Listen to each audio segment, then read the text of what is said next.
Rema hari ini, Mazmur 119 ayat 105. Firman-Mu itu pelita bagi kakiku dan terang bagi jalanku.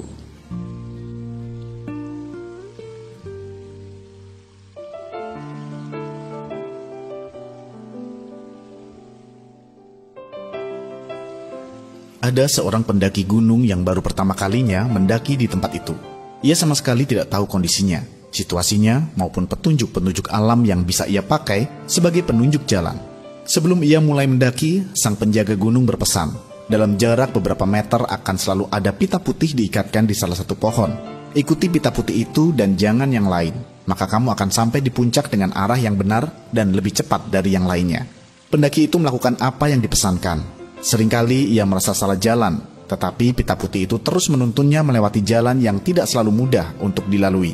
Saat ada pendaki lain yang mengajaknya berjalan di jalur yang berbeda, dengan tegas ia menolaknya.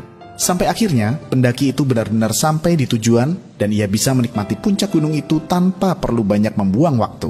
Hal yang sama juga dialami oleh Elia, yang membuatnya tetap teguh menghadapi Raja Ahab beserta nabi-nabi Baalnya dan berdoa sampai 7 kali meminta hujan dengan tidak menyerah adalah rema Tuhan.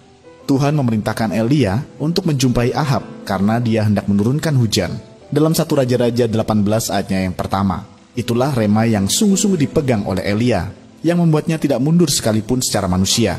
Apa yang dihadapinya bukanlah hal yang mudah untuk dikalahkan. Tanpa rema dari Tuhan, tidak mungkin ada kekuatan dahsyat, iman yang besar, dan penyertaan Tuhan yang sedemikian sempurna ada atas Elia.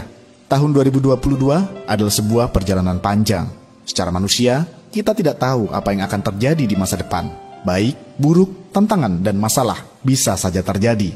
Itu sebabnya kita perlu menjadikan firman Tuhan sebagai pelita bagi kaki kita dan terang bagi jalan kita. Saat kita bisa menangkap rema dari firman Tuhan, maka kita pasti akan memampukan untuk tidak goyah, tetap bertahan, tetap berakar, bahkan tetap berbuah, karena ada kekuatan Tuhan yang membackup kita. Haleluya! Pegangan apakah yang Anda miliki untuk Anda melewati tahun 2022 ini?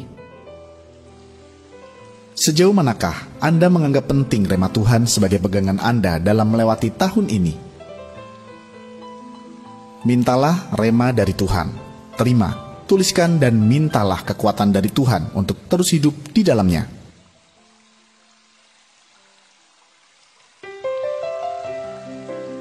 Bapa, Engkaulah sumber segalanya bagi kami.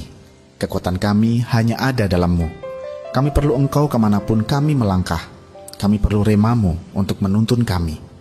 Berbicaralah ya Tuhan, karena kami tahu, tanpa rema perkataan dari Engkau, kami akan tersesat dan tidak ada kekuatan dalam kami. Namun ketika kami berjalan dalam rema-Mu, maka kemenangan pasti akan kami alami.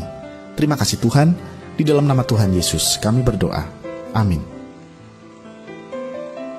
Kekuatan luar biasa Tuhan berikan jika rema Tuhan menjadi pegangan kita.